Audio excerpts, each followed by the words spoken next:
Hi, this is JR from PFRS Circle. Accounting is the process of identifying, measuring, and communicating economic information for the use in decision making.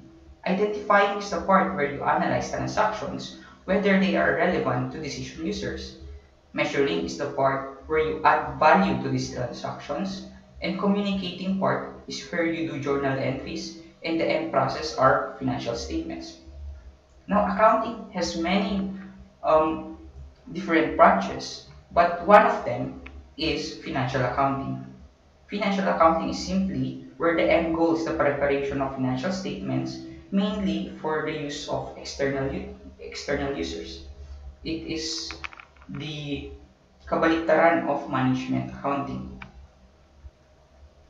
The accounting has an accounting process which consists simply of 9 steps. First is the analyzing part, second, journalizing, third, posting, fourth, the unadjusted trial balance, fifth, the adjustments, sixth, the adjusted trial balance, seven, the closing entries, eight, the post-closing trial balance, and nine are the financial statements.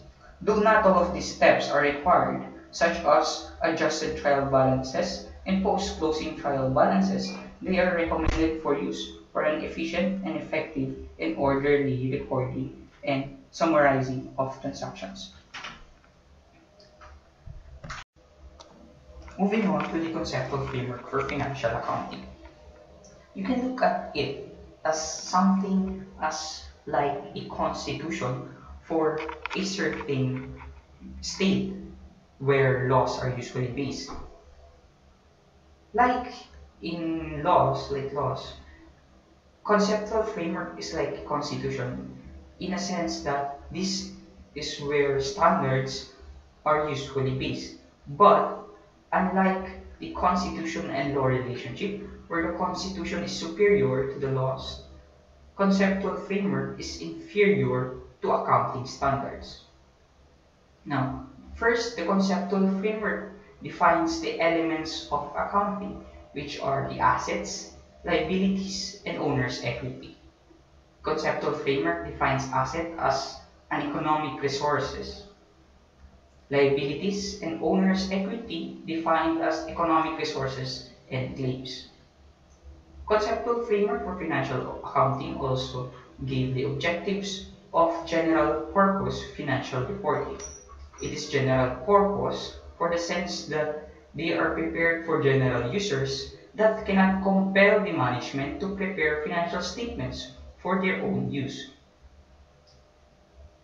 The financial reporting has three objectives: to represent first the financial position of the company, which consists of the economic resources and claims; to represent the financial performance, which are the changes in economic resources and claims; and third, the cash flows. The conceptual framework also gave when to record these transactions, these assets, liabilities, and owner's equity. To put it simply, you need to record these elements when first, it is probable that there is an economic flow into the entity or from the entity, and second, there is reliable estimation of the value. So, probability and reliability estimation of the cost or the value of the element.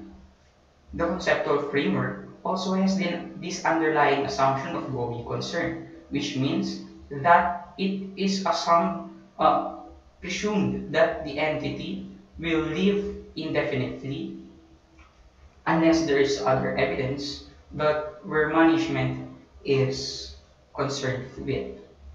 But although not um, described in the conceptual framework, there are also different assumptions, such as the accounting entity assumption, the time period assumption, and the monetary unit assumption, which is based on the assumption that the peso is stable, and secondly, it is quantifiable.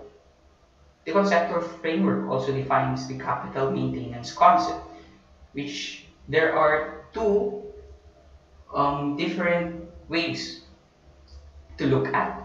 First is the physical capital maintenance concept, where they just look at capital as something as a change in physical capacity, while financial capital maintenance is the usual thing that you encounter, which is capital defined as the net assets. The conceptual framework for financial accounting also gave the qualitative characteristics of a useful information. It is subdivided into fundamental and enhancing qualitative characteristics. For the fundamental qualitative characteristics, first is relevance. An information is relevant if it has predictive value or confirmatory value. Predictive value means it can be used for projections, forecasts, and other predictive analysis for decision makers to use. Confirmatory value are defined as value that for information for it to be used in feedback mechanisms for the predictions that were used from past periods. Third relevant characteristic is materiality. Now, what information is material depends on the judgment of the accountant. The second part of the fundamental qualitative characteristic of useful information is faithful representation, and it has three things. First, it must be free from error. Second, it must be complete.